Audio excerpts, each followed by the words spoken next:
即係講我哋喺 physically 同 mentally 入邊，我哋都會攰嘅，因為要照顧佢，又要睇佢嘅心理，又要顧及我自己嘅心理，咁樣變咗好多方面我都要顧及啊。照顧佢，我又唔知佢幾時會抽筋哦，跟住抽筋之後，我又唔知佢識唔識醒哦，佢要幾耐時間呢？今次佢抽筋，佢要用幾耐時間去 recover，佢會醒翻，或者係繼續瞓落去。咁佢瞓落去嗰時，佢會唔會唔夠營養呢？或者係唔舒服呢？要唔要睇醫生呢？你會係一直喺度諗，究竟想點？究竟想點？係咪我自己有咩嘢俾佢食錯咗啊？食到唔啱啊？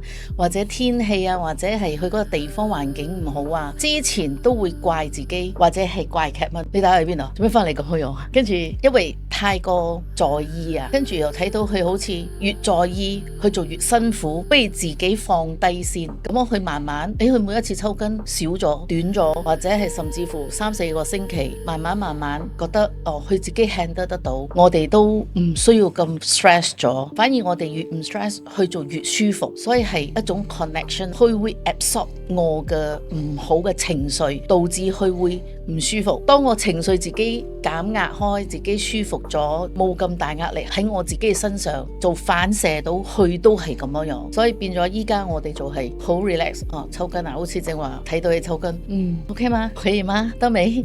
咁去做自己識好翻咯。反而如果我哋會怪責佢，點解你咁啊？